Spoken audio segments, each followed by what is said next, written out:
Kilala natin si Dillon Brooks bilang ang pinakasikat na villain na meron ng NBA sa kasalukuyan. Madalas kasi na mas nakikita pa natin ang player na ito sa kanyang mga on-court antics. Brooks by Green puts it up and in. Oh, and they're talking.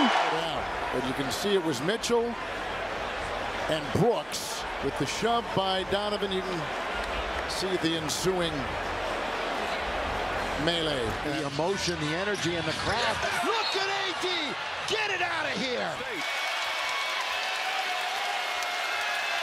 Yan nga ang mga sikat na clips na nakikita natin online sa tuwing nababanggit ang pangalan ni Dillon Brooks. Dahil dyan na ito ang reputasyon na alam nating meron ng 6'6 wingman. At nakakalimutan natin ang value na dinadala niya sa loob ng court.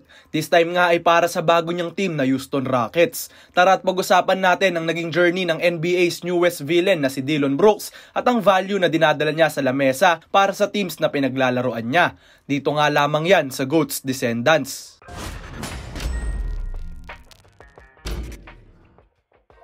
Nagsimula ang basketball journey ni Dillon Brooks sa Ontario, Canada, kung saan siya pinanganak noong January 22, 1996. Naging isa si Brooks sa mga brightest high school basketball players sa Canada, upon playing para sa school ng father Henry Carr. Naglaro siya para sa Canadians junior team kung saan nag-average si Dillon ng 25.3 points, 5.2 rebounds and 2.2 assists per game sa FIBA Under-18 Americas. Dahil dyan ay napansin sa US basketball scene si Brooks at nag-decide lumaro para sa Findlay Prep na located sa Henderson, Nevada. Naging below average ang showings na meron si Dillon sa Findlay at nagtala lamang ng 8.4 points, 3 rebounds and 1.7 assists per game sa last year niya sa high school, resulting sa pagkakaroon niya ng 4-star recruit status ng ESPN na may overall rating of 80. Dillon committed para maglaro sa University of Oregon para sa kanyang kolehiyo.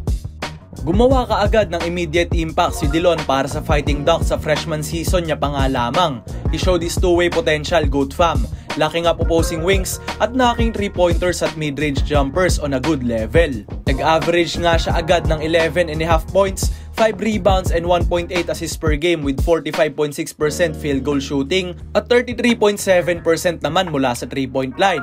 Napabilang si Brooks sa All-Pac-12 freshman team matapos ang impressive season na yan para sa Oregon. Sa sumunod na taon, pinangunahan naman ni Brooks ang Fighting Ducks para maipanalo ang regular season title at makakuha ng school nila ang top 10 national ranking. Nagtala na si Dillon dito ng 16.7 points, 5.4 rebounds and 3 assists per game. Ngunit hindi pa nga siya nagpa-draft at bumalik pang muli sa Oregon para sa kanyang junior season. Nirap ng 6'6 wingman ang kanyang collegiate career sa pagtatapos ng 2016 to 2017 season with virtually no improvement na may 16 points, 3.2 rebounds and 2.7 assists per game.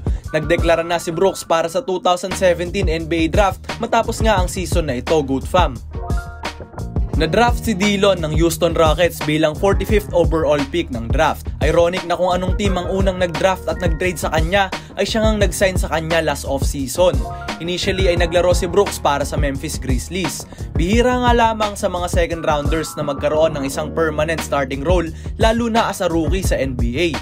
Subalit nakitaan yata ng potential ng Grizzlies management si Brooks dahil sa kanyang sipag at defensive versatility. Naglaro nga si Brooks ng 82 games sa buong rookie year niya at nag-average ng 11 points, 3.1 rebounds and 1 steal per game para sa Memphis. Year by year ay unti-unting nag-develop si Brooks bilang isa sa mga best defensive wingmen ng NBA. His imposing physicality at size ay nakakatulong para mag-lock up ng mga nakakalaban nilang star players. Nagkaroon nga lamang talaga ng negative reputation itong si Dillon dahil sa mga ginagawa niya sa loob ng court. Pero kung isa kang totoong basketball fan ay makikita mo na talagang versatile siya defensively at isa siya sa mga the best defensive wingman na meron ng NBA. Ngayon nga ay nasa Houston Rockets na si Dillon Brooks. Ito ang bago niyang simula matapos ang mapait na ending sa stint niya sa Memphis Grizzlies. New environment, new teammates, pero old identity na rugged and nosy defender ang dadalhin ni Dillon sa Houston.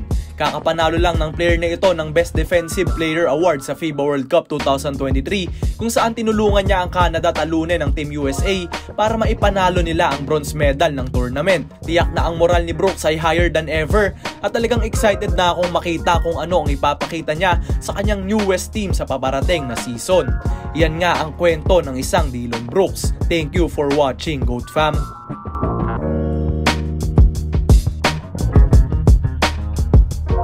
Brooks.